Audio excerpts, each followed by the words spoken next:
Now, as you can tell by the title, this isn't clickbait. I've never read the Harry Potter books and I've never seen the movies. So going into the Sorcerer's Stone, I had two big questions. As a 30-year-old, can you still enjoy the Harry Potter books, reading them for the first time? And how does the book compare to the movies? Now, there's two things that Harry Potter does immediately that catches your attention as a reader. First, the mystery side of it, Harry getting dropped off by Hagrid, living in a house that he doesn't belong. And then the second thing that really got me interested in the book immediately is J.K. Rowling does a great job at making you hate the Dursley family from the jump. I mean, she wastes no time making sure that as a reader, you can't stand this family from the parents to the brother to the environment, the way they treat Harry, all of it.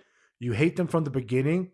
And so for me as a new time reader in the series, I was like, all right, I'm already interested because I'm already rooting for Harry and I need to get him out of here. He needs to leave this house. Now moving on from the Dursleys, for me, the highlight of the first book is just the whole experience of going to Hogwarts for the first time.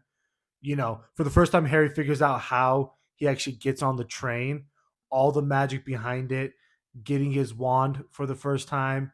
The sorting hat experience I really liked because it kind of reminded you that, these are just a bunch of kids. They're all nervous. The whole experience is new to them, specifically for Harry, because this wasn't even something that, he grew up dreaming about, knowing he was going to go there one day, like a lot of the other students. It's all just a whirlwind for him. So when he's figuring out which house he's going to be a part of, when he's learning about Quidditch for the first time, when he meets Ron, it's like meeting your first friend going to school. As an adult, it definitely brought a lot of nostalgia for me. You start to kind of think about your first experiences at school, and you can kind of understand why so many young people like this series so much because they can relate to Harry. They can relate to the experiences that he's going through. Obviously, his world is more, magical and creative and fun, but that just makes you more intrigued to read it as a reader. But at the end of the day, you can still relate to it. So, any book where the reader can relate to the story, it's a book that's going to be successful. And for this instance, you can relate to it as an adult with the nostalgia, or I would imagine as a new young reader, you can relate to it because it's things that you're going through currently in your own life. Now, I mentioned Ron being Harry's first friend. That obviously turns into Harry, Ron, and Hermione. And one thing that J.K. Rowling did great in this first book is you have your protagonist in Harry, and then the book starts off with the antagonist being the Dursley family. And then once you go to Hogwarts, it's like, well, now who am I going to hate? And you quickly realize that that's going to be Professor Snape. He immediately becomes someone that, as a reader, you hate him, the way he treats Ron, the way he treats Harry, and that hate for Professor Snape almost blinds you from the underlying mystery of the entire book and everything that's going on with the Sorcerer's Stone. Because at least for me as a reader, the whole time I think it's Snape. It's going to be him. There's not going to be any twist because that's the only person I don't like the whole time. And then it ends up not being Snape, and so that twist kind of hits you, which is always fun for a reader when you're surprised and something unexpected happens. So I loved everything that had to do with Professor Snape in this first book because every good book needs a hero and every good book needs a villain, and he was a great villain. Um, Overall, kind of just final thoughts about the first book. Obviously, it seemed pretty, low stakes, right? You can tell it was written for younger people, but I still enjoyed it. It was still a fun read. It was an easy read. It wasn't a big book, and so you can kind of pick it up and read it quickly, and you know that the story is only going to expand after it. And I left the book wanting to pick up the next book, which for me, for any series, that's all you can ask for. I didn't talk much about the Quidditch yet, but that was a highlight for me. Just that whole experience of Harry learning about Quidditch, finding out that he's good at it. He's got a natural talent for it. I just enjoyed that. It's kind of the side quests that are happening throughout the story when you have the overall mystery going on behind. I think he did a great job.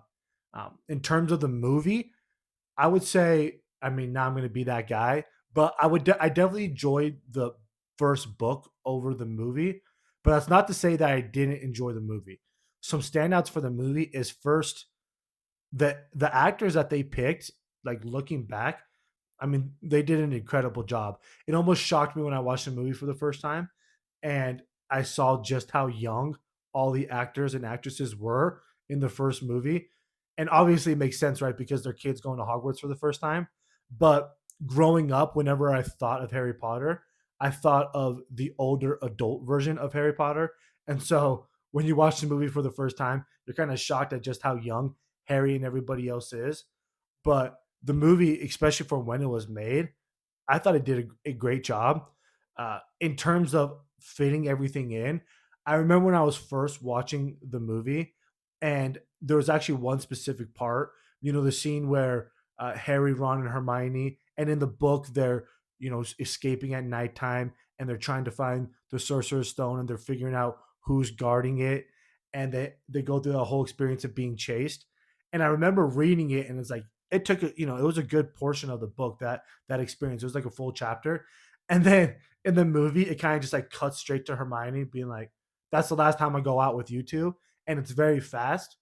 And I paused it at that part. I'm like, man, I wish that they would have spent more time on this scene specifically.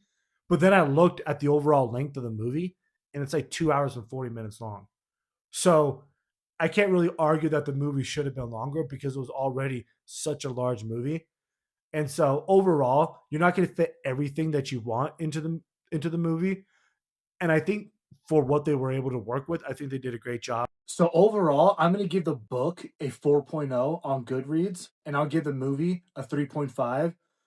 For the first book of a YA series, I think it's a solid rating. And like I said earlier, most importantly, after reading the first book, I want to continue with the series. So that's all you can ask for in the first book of a long series.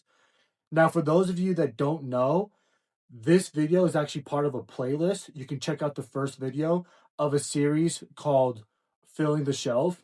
And it all started with me reading just a few years ago my first book for fun and wanting to chronologically review that experience with you guys. So this is actually my shelf. You can see I started with The Name of the Wind and I'm slowly filling it up. And now I can add Harry Potter to the shelf. And I can't wait until next week to put my next book on the shelf and continue the series. So if you aren't already, please go read for fun. And I'll see you guys in the next video.